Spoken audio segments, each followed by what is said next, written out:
Hello everyone, my name is Prachi Bishnoi. Welcome back to my channel. तो आज हम लोग पढ़ेंगे बेसिक्स ऑफ एमआरआई। तो चलिए स्टार्ट करते हैं। So let's get started. So points to be covered in this lecture: atomic structure, MR active nuclei, hydrogen in MRI. तो हम इस लेक्चर में जो पॉइंट्स कवर करेंगे वो atomic structure, MR active nuclei और हाइड्रोजन को कवर करेंगे। हम ये तीनों टॉपिक इस लेक्चर में पढ़ेंगे। सो स्टार्ट करते हैं फर्स्ट पॉइंट से, which is atomic structure. Atomic structure: all things are made up of atoms including the human body. जितनी भी चीज़ें होती हैं, ऑल थिंग्स, वो सारी की सारी एटम से मिलकर बनी होती हैं, इंक्लूडिंग ह्यूमन बॉडी। एटम्स जो होता है वो बहुत ही स्मॉल होता है। जितनी भी चीज़ें होती हैं, ऑल थिंग्स, सब एटम से मिलकर बनती है। इवन ह्यूमन बॉडी भी एटम से मिलकर बनती है। एटम से कैसे बनती है हमारी बॉडी? एटम से मॉलिक्यूल्स बनते हैं, मॉलिक्यूल्स से सेल्स बनते हैं, सेल्स से टिश्यूज़ बनते हैं, टिश्यूज़ से ऑर्गन बनते हैं एंड ऑर्गन से ऑर्गन सिस्टम बनता है। Atoms make up molecules, molecules make up cells, cell make up tissues, tissues make up organ, organ make up organ system. Two atoms और more than two atoms एक साथ arrange होकर molecules बनाते हैं। molecules से cells बनते हैं, cells से tissues बनते हैं, tissues से organ बनता है, फिर organ से organ system बनता है। तो इस टाइप से human body atom से मिलकर बनी हुई होती है। हमारी बॉडी एटम से बनी हुई होती है। मोस्ट एविडेंट जो एटम होता है हमारी बॉडी में वो हाइड्रोजन होता है। ये कॉमनली वाटर एंड फैट में पाया जाता है। हमारी बॉडी 70% वाटर से मिलकर बनी हुई होती है।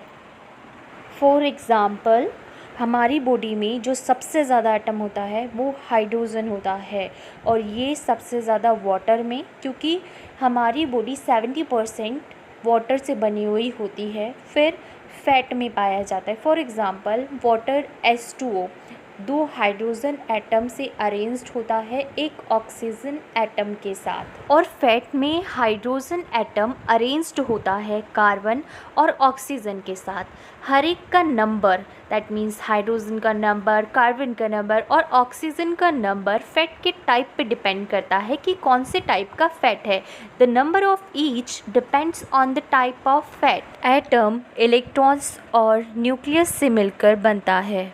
एटम ऑर्डिनरी मैटर की स्मॉलेस्ट यूनिट है जो एक केमिकल एलिमेंट से बनती है।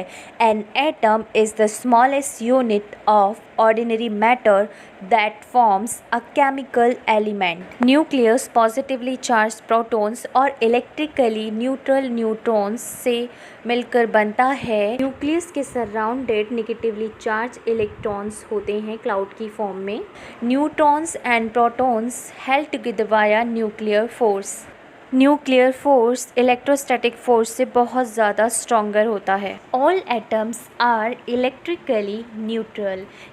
ऑल एटम्स इलेक्ट्रिकली न्यूट्रल होते हैं क्योंकि हर एक एटम में इक्वल नंबर में प्रोटॉन और इलेक्ट्रॉन प्रेजेंट होता है। तो नंबर ऑफ प्रोटॉन और नंबर ऑफ इलेक्ट्रॉन इक्वल होते हैं, तो एटम इलेक्ट्रिकली न्यूट्रल होता है। प्रोटॉन पॉजिटिवली चार्ज पार्टिकल होता है, ये एटम के न्यूक्लियस में प्रेजेंट होता है।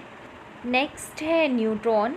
न्यूट्रॉन भी एटम के न्यूक्लियस में प्रेजेंट होता है। न्यूट्रॉन पार्टिकल्स में कोई चार्ज नहीं होता है, बट ये एटॉमिक मास को कंट्रीब्यूट करता है। नेक्स्ट है electron. Electron negatively charge particle होता है और ये न्यूक्लियस के सराउंडेड प्रेजेंट होता है स्पेसिफिक एनर्जी लेवल पर। तो प्रोटॉन पॉजिटिवली चार्ज पार्टिकल होता है, न्यूट्रॉन होता है, इलेक्ट्रिकली न्यूट्रल होता है, इसमें कोई चार्ज नहीं होता, और इलेक्ट्रॉन नेगेटिवली चार्ज पार्टिकल होता है। एटम्स को टू वे में कैरेक्टराइज करते हैं: atomic number and second mass number. Atomic number represent करता है the number of protons in the nucleus, और ये नंबर एक एटम को उसकी केमिकल आइडेंटिटी देता है। मास नंबर क्या करता है? ये न्यूक्लियस में प्रोटॉन एंड न्यूट्रॉन्स का सम होता है। फॉर एग्ज़ाम्पल, अगर नंबर ऑफ न्यूट्रॉन्स और नंबर ऑफ प्रोटॉन्स न्यूक्लियस में इक्वल नंबर में प्रेजेंट हैं, तब इसको इवन मास नंबर से रिप्रेजेंट करते हैं। फिर से सुन लीजिए आप, अगर number of neutrons and number of protons nucleus में इक्वल नंबर में प्रेजेंट हैं, तब इसको इवन मास नंबर से रिप्रेजेंट करते हैं। बट कुछ एटम में क्या होता है कि नंबर ऑफ न्यूट्रॉन या तो नंबर ऑफ प्रोटॉन से ज़्यादा होंगे या फिर नंबर ऑफ प्रोटॉन से कम होंगे, तब इस टाइप के एटम को ओड मास नंबर से रिप्रेजेंट करते हैं। ये जो प्रोसेस होता है even mass number, odd mass number, ये एमआरआई में इम्पोर्टेंट प्रोसेस होता है, जो कि हम एमआर एक्टिव न्यूक्लियाई में इसके बारे में डिस्कस करेंगे कि ये क्यों इम्पोर्टेंट प्रोसेस है। Come to the next point which is motion in the atom. Atom में कितने टाइप के मोशन प्रेजेंट होते हैं? एटम में 3 टाइप का मोशन होता है। एक होता है कि इलेक्ट्रॉन अपनी एक्सिस पर स्पिन करता है, सेकंड होता है इलेक्ट्रॉन का ऑर्बिटल मोशन, एंड थर्ड होता है न्यूक्लियस अपनी एक्सिस पर स्पिन करता है। ये 3 टाइप के मोशन होते हैं जो कि एटम में प्रेजेंट होते हैं। मैं दोबारा से बता देती हूँ, एक इलेक्ट्रॉन अपनी एक्सिस पर स्पिन करता है, सेकंड इलेक्ट्रॉन का ऑर्बिटल मोशन, एंड थर्ड होता है न्यूक्लियस अपनी एक्सिस पर स्पिन करता है। ये 3 टाइप के मोशन होते हैं जो कि एटम में प्रेजेंट होते हैं। हम लोग इसमें मोशन इन द एटम और एटॉमिक स्ट्रक्चर क्यों पढ़ रहे हैं, उसका रीज़न ये है कि जो एमआरआई का बेसिक प्रिंसिपल होता है वो डिपेंड करता है, वो बेस्ड होता है spinning motion of specific nuclei that is present in the biological tissue. Biological tissue में जो स्पेसिफिक न्यूक्लियाई हैं उनके स्पिनिंग मोशन पर डिपेंड करता है, बेस्ड होता है एमआरआई का बेसिक प्रिंसिपल। जिस टाइप से इलेक्ट्रॉन के पास 2 टाइप का मोशन होता है, उसी टाइप से न्यूक्लियस में प्रेजेंट प्रोटॉन और न्यूट्रॉन का भी 2 टाइप का मोशन होता है। Protons and neutrons are collectively known as nucleons. Proton और न्यूट्रॉन्स को न्यूक्लियॉन्स कहते हैं। प्रोटॉन्स एंड न्यूट्रॉन्स का एक ऑर्बिटल मोशन होता है एंड सेकंड स्पिनिंग मोशन होता है। इसको हम इस टाइप से समझ सकते हैं कि जो अर्थ होती है वो सन के चारों तरफ रिवॉल्व करती है, वो उसका ऑर्बिटल मोशन होता है, और अर्थ अपनी एक्सिस पर जब स्पिन करती है तो वो उसका स्पिनिंग मोशन होता है। इसी टाइप से प्रोटॉन और न्यूट्रॉन्स का भी मोशन होता है। एक होता है ऑर्बिटल मोशन और अदर इज स्पिनिंग मोशन।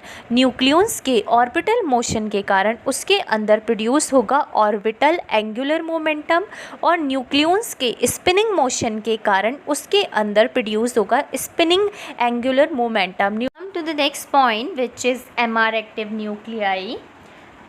जो एमआरआई का प्रिंसिपल होता है वो बेस्ड होता है spinning motion of specific nuclei. Specific nuclei कौन सा होता है? Hydrogen nuclei. क्यों होता है? क्योंकि ये सबसे ज़्यादा बॉडी में होता है। मोस्ट एविडेंट एटम जो हमारी बॉडी में होता है वो हाइड्रोजन एटम होता है, इसीलिए जो एमआरआई का बेसिक प्रिंसिपल होता है वो हाइड्रोजन न्यूक्लियाई के स्पिनिंग मोशन पे डिपेंड करता है। मोशन के बारे में मैं आपसे पहले ही डिस्कस कर चुकी हूँ कि एटम में 3 मोशन प्रेजेंट होते हैं। एक तो इलेक्ट्रॉन अपनी एक्सिस पर स्पिन करता है, सेकंड इलेक्ट्रॉन का orbital motion, and third nucleus अपनी एक्सिस पर स्पिन करता है। और न्यूक्लियस में जो न्यूक्लियॉन्स प्रेजेंट होते हैं, प्रोटॉन और न्यूट्रॉन्स, उनके भी 2 मोशन होते हैं। एक होता है ऑर्बिटल मोशन और एक होता है स्पिनिंग मोशन। जैसे कि इलेक्ट्रॉन में 2 मोशन होते हैं, उसी टाइप से न्यूक्लियस में प्रेजेंट न्यूक्लियॉन्स में भी 2 मोशन होते हैं, orbital motion and spinning motion. अगर न्यूक्लियाई का मास नंबर इवन है, मास नंबर क्या होता है? मास नंबर रिप्रेजेंट करता है न्यूक्लियस में प्रोटॉन एंड न्यूट्रॉन्स के सम को। एंड इवन मास नंबर क्या होता है? इवन मास नंबर होता है number of proton equal to number of neutron. Number of proton equal to number of neutron को हम क्या बोलते हैं? इवन मास नंबर बोलते हैं। जब किसी एटम के न्यूक्लियस में नंबर ऑफ प्रोटॉन और नंबर ऑफ न्यूट्रॉन इक्वल होते हैं तो इस टाइप के एटम को, एटॉमिक न्यूक्लियाई को इवन मास नंबर से रिप्रेजेंट करते हैं। तो प्रोटॉन्स और न्यूट्रॉन्स का हाफ स्पिन वन डायरेक्शन में होगा, हाफ स्पिन अदर डायरेक्शन में होगा, और ये एक दूसरे की स्पिन फोर्सेस को कैंसिल कर देंगे, जिसकी वजह से न्यूक्लियर स्पिन ज़ीरो होगा। जब न्यूक्लियर स्पिन ज़ीरो होता है तब एमआर इनएक्टिव न्यूक्लियाई होते हैं, तब उसमें एनएमआर एक्टिविटी इनएक्टिव होती है। एनएमआर मतलब nuclear magnetic resonance activity inactive होती है, और इस टाइप के न्यूक्लियाई में स्पिन नहीं होता है, जिसकी वजह से इनका एमआरआई में यूज़ नहीं होता है, क्योंकि एमआरआई का बेसिक प्रिंसिपल स्पिनिंग मोशन पर बेस्ड होता है। जब इन न्यूक्लियाई में स्पिन ही नहीं है तो ये एमआरआई में यूज़लेस हैं। इसलिए इनमें एनएमआर एक्टिविटी, जो न्यूक्लियर मैग्नेटिक रेजोनेंस एक्टिविटी होती है, वो इनएक्टिव होती है, इसलिए इनको एमआर इनएक्टिव न्यूक्लियाई कहते हैं। मैं आपको एमआर इनएक्टिव न्यूक्लियाई को एग्जाम्पल के थ्रू समझाती हूँ। अगर न्यूक्लियाई का मास नंबर इवन है, मीन्स न्यूक्लियाई का इवन मास नंबर है, तब नंबर ऑफ प्रोटॉन और नंबर ऑफ न्यूट्रॉन इक्वल होंगे। Number of protons and number of neutrons की स्पिन डायरेक्शन क्या होगी? अपोजिट डायरेक्शन में होगी। हाफ स्पिन वन डायरेक्शन में होगी और हाफ स्पिन अदर डायरेक्शन में होगी, और ये जो स्पिन होंगी ये स्पिन एक दूसरे के स्पिन को कैंसिल कर देंगी। फॉर एग्ज़ाम्पल, हमारे पास दो नंबर ऑफ प्रोटॉन है और दो नंबर ऑफ न्यूट्रॉन है, और ये एक दूसरे की स्पिन फोर्सेस को कैंसिल कर देंगे, जिसकी वजह से न्यूक्लियर स्पिन ज़ीरो होगा।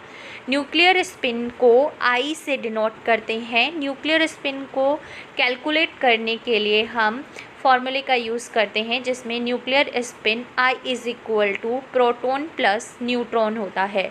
फॉर एग्ज़ाम्पल, ऑक्सीजन 16 आइसोटोप हम लेते हैं। अगर ऑक्सीजन 16 का नंबर ऑफ प्रोटॉन 8 है एंड नंबर ऑफ न्यूट्रॉन भी 8 है, तो इनका जो number of proton and number of neutron है वो इक्वल है, और ये जो स्पिन करेंगे वो अपोजिट डायरेक्शन में करेंगे। 8 नंबर के हो गए, ये एक दूसरे के स्पिन फोर्सेस को कैंसिल कर देंगे, तो I is equal to P plus N है, तो P ज़ीरो हो जाएगा, एन ज़ीरो हो जाएगा, क्योंकि इन्होंने एक दूसरे की स्पिन को कैंसिल कर दिया है, इसलिए कोई स्पिन नहीं बची, ज़ीरो ज़ीरो स्पिन हो गई है।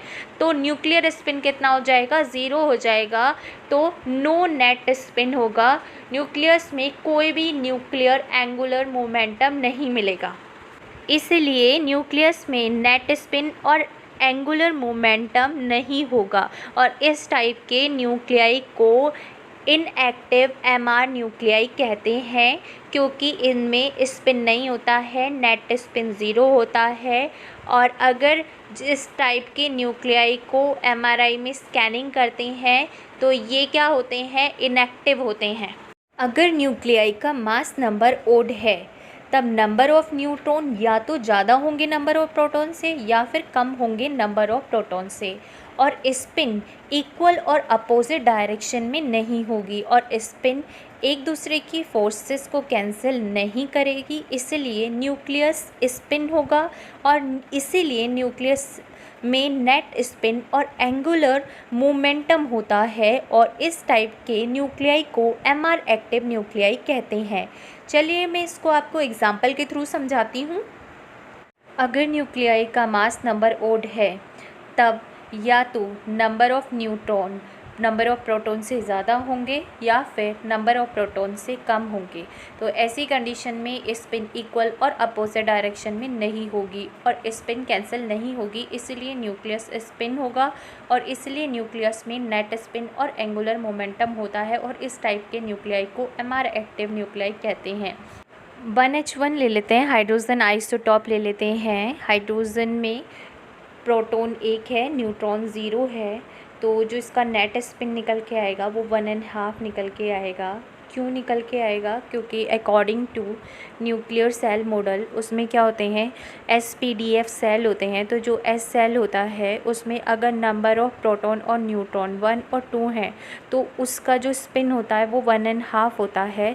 तो हमारा 1H1 के आइसोटॉप में नंबर ऑफ़ प्रोटॉन कितना है? 1 है, और नंबर ऑफ़ न्यूट्रॉन तो है ही नहीं, इसीलिए यहाँ पर जो वैल्यू आएगी वो 1.5 आएगा। क्यों? क्योंकि जो न्यूक्लियर स्पिन को कैलकुलेट करते हैं वो वो करते हैं। I is equal to P plus N, nuclear spin is equal to proton spin plus के न्यूट्रॉन स्पिन।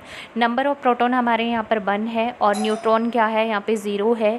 तो हमने according to nuclear shell model हमने पढ़ा कि जो S सेल होता है उसमें अगर नंबर ऑफ प्रोटॉन और नंबर ऑफ न्यूट्रॉन 2 हैं या 1 है तो उसका स्पिन 1.5 होता है। और जो न्यूक्लियर स्पिन आएगा वो हमारा कितना होगा, 1.5 होगा। और एंगुलर मोमेंटम होगा न्यूक्लियस में, नेट स्पिन होगा। न्यूक्लियर स्पिन मीन्स होता है neutron spin plus proton spin, दोनों को मिलाकर न्यूक्लियर स्पिन होता है। न्यूक्लियर स्पिन को कैसे कैलकुलेट करते हैं ये भी मैंने आपको बता दिया है। न्यूक्लियर स्पिन का मैं एक अलग से वीडियो लेक्चर बनाऊंगी, उसमें मैं पूरा डिटेल में इसको समझाऊंगी। अगर MR एक्टिव न्यूक्लियाई होता है तो न्यूक्लियर स्पिन 1.5 होगा, 1 होगा, 3/2 होगा एंड 5/2 होता है। सम इम्पोर्टेंट एग्जाम्पल है MR एक्टिव न्यूक्लियाई के और इनका मास नंबर भी इसमें दे रखा है। हाइड्रोजन का 1 है, कार्बन का 13 है, nitrogen 15, oxygen 17, fluorine 19, sodium 23, phosphorus 31। But इसमें जो most important MR active nuclei है वो है हाइड्रोजन। क्यों? क्योंकि ये हमारी बॉडी में मोस्ट एविडेंट होता है। सबसे ज़्यादा जो हमारी बॉडी में एटॉमिक न्यूक्लियाई होता है वो होता है हाइड्रोजन न्यूक्लियाई, इसीलिए ये इम्पोर्टेंट होता है। That's all about for today. I hope this video is useful for you. Thank you. To get more videos, please like, share and subscribe my channel.